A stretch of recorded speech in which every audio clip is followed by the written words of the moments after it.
अस्सलामुअलैकुम फ्रेंड्स, कैसे हैं आप सब। आज आपके लिए एक बहुत इजी रेसिपी, घर में आटा जो हम गूंथते हैं उसको किस तरह से गूंदा जाए। बहुत सी नई बच्चियां हैं, उनके लिए मैं बना रही हूँ। जिनको आता है वो बेशक ये ना देखें रेसिपी। चलिए जी, हम देख लेते हैं। मैंने 1 टीस्पून इसमें सॉल्ट डाला है। नॉर्मल चक्की का आटा जो होता है वो लिया है। और 1 टीस्पून इसमें सॉल्ट। कुछ घरों में नहीं यूज होता और कुछ घरों में इस्तेमाल होता है सॉल्ट। अगर आप चाहें तो आप डालें, और अगर आपने स्किप करना है तो आप इसको स्किप भी कर सकते हैं। सबसे पहले हमने सॉल्ट इवनली मिक्स कर लेना है इसके अंदर। ये देखिए, इसकी कोई मेजरमेंट नहीं है कि कितना आटा लेना है या कितना पानी। जितना आपके घर में जितनी आपको जरूरत हो तो उतना ही चाहिए। मैं कोशिश करती हूँ कि एक दिन का मैं इकट्ठा गूंद लूं, जिसमें सुबह के लिए भी हो जाए और रात के लिए भी रोटियां बन जाए। फ्रेश जितना आटा गूंदेंगे उतना ही अच्छी हमारी चपाती वगैरह बनती है। ये मैंने अच्छे से मिक्स कर लिया है। चलिए हम गूंदना इसको स्टार्ट करते हैं। इसको मैं रिमूव कर लूंगी।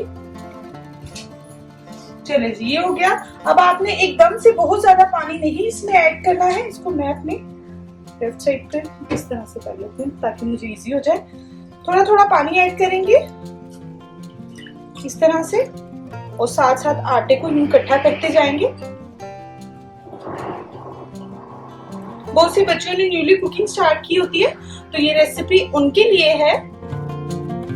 बस इसकी कुछ टिप्स होती हैं कि आपने एकदम से बहुत ज्यादा पानी नहीं डालना होता। थोड़ा थोड़ा पानी साथ में ऐड करते जाएंगे और आटे को इस तरह से इकट्ठा करते जाएंगे। कॉर्नर से भी साथ साथ से उतारते जाएंगे। मुंह पर आंख के नीचे मैंने कपड़ा रखा हुआ है ताकि स्लिप ना हो। कोई भी किचन टॉवल आप रख सकते हैं। और इस तरह से आप थोड़ा थोड़ा पानी ऐड करके इसको, ठीक है, अच्छे से अपने हैंड वॉश कर लें। नेल्स नहीं होने चाहिए बिल्कुल भी। बिल्कुल इस तरह से आप यूं घुमा घुमा के इस तरह से, देखिए आटा आपके हाथ पे इकट्ठा होता जाएगा। फिर ड्राई पार्ट में थोड़ा सा पानी ऐड करेंगे और इस तरह। खुले बर्तन में ही हमेशा आटा गूंदना चाहिए ताकि इजी हो जाए उसे गूंदना।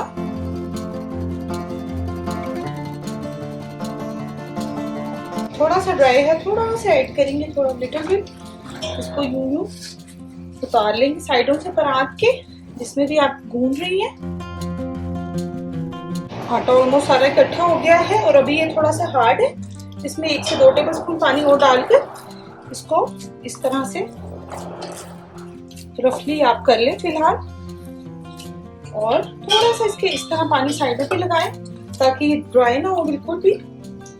और इसको आपने तकरीबन 15 मिनट के लिए, गर्मियों में, सर्दियों में आप तकरीबन आधे घंटे के लिए भी रख सकते हैं, लेकिन गर्मियां हैं तो तकरीबन 15 मिनट्स के लिए आप इसको कवर करके रख दें। फिर नेक्स्ट हम इसको गूंदेंगे अच्छे से। ये देखिए फ्रेंड्स, तकरीबन 15 से 20 मिनट हो चुके हैं और आटा जो है इसकी ये सिचुएशन है। ये देख लें, अब हमने इसको इस तरह से हाथों से, इस तरह से दोनों हाथ को इस तरह करना है और प्रेशर दे देकर इस तरह से गूंदना है आप, ठीक है। अब आप देखिए मैं इसको किस तरह से गूंद रही हूँ। फिर जब अच्छे से एक दफा कर लिया आपने, फिर इसको आप अगेन इस तरह से फोल्ड करके थोड़ा सा पानी आपने इधर लगाना है ताकि स्टिक ना हो, और इस तरह से, ठीक है। फिर अगेन तकरीबन 8 to 10 टाइम्स हम इस तरह से करते रहेंगे। इसको फोल्डिंग इसकी चलती रहेगी इस तरह से। पहले टैप किया इसको और फिर अगेन इसको इस तरह से, पानी की जहां जहां रिक्वायरमेंट लगे कि बस स्टिकी हो रहा है, फिर आप थोड़ा सा पानी इसमें ऐड कर सकते हैं।